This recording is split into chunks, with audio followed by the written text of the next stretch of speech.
Thank you very much. Hello. I'm not a fan of the Taliban.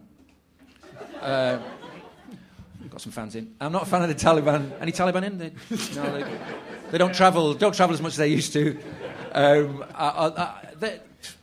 If you ban... what occurred to me is if you ban all forms of, displays of emotion or whatever, there's no music, no dancing. I thought, well, how do you get your kids to sleep at night? So I've written what I'm convinced is the only existing Taliban lullaby. I wrote it for a friend of mine out there in Kandahar, does a bit of DJing. Fatwa Boy Slim. I think that joke might be better than the rest of the song now. I think I might just abandon it, to be honest. So this is a Taliban lullaby. Strap in. Well, unless you're a suicide bomber. Don't.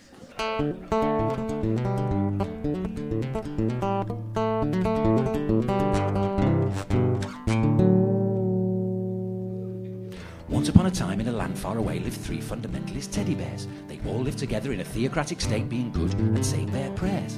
Now, Daddy Bear and Baby Bear, they both had big facial hair and did what they want and could go out anywhere. Mummy Bear would moan they wouldn't let her out alone, never in a million years, not without a chaperone. It was her own fault for being born a girl bear.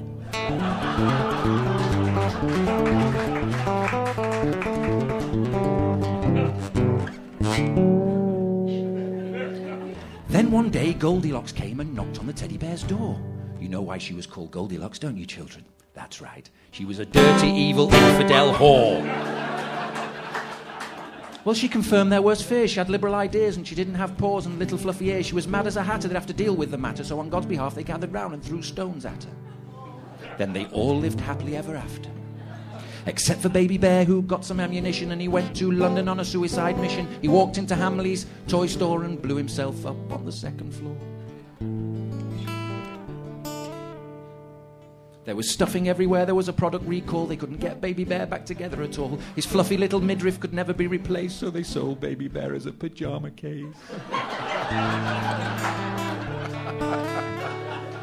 But Baby Bear's spirit went up to heaven to claim his prize from the Lord. He'd been told he'd get 72 virgins, all to himself as a reward.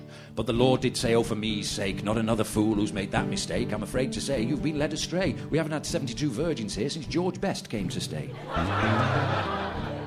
He said, you and me, we just won't get along because you've only read one book and you read that wrong. And with a wave of a hand, the great creator pointed him towards the down escalator and said, that's the way to eternal hell. If you get lost, just follow the Christian fundamentalists. They're going as well.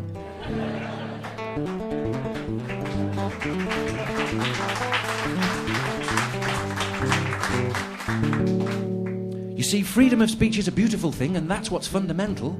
And if your religion doesn't allow for it, you're not just wrong, you're probably fucking mental. And a wee bit over-judgmental. And I'm guessing a tad temperamental, which to my health could be somewhat detrimental. So I'd just like to point out this is a work of fiction. Any similarities to persons living or dead is purely coincidental. Sleep tight, children.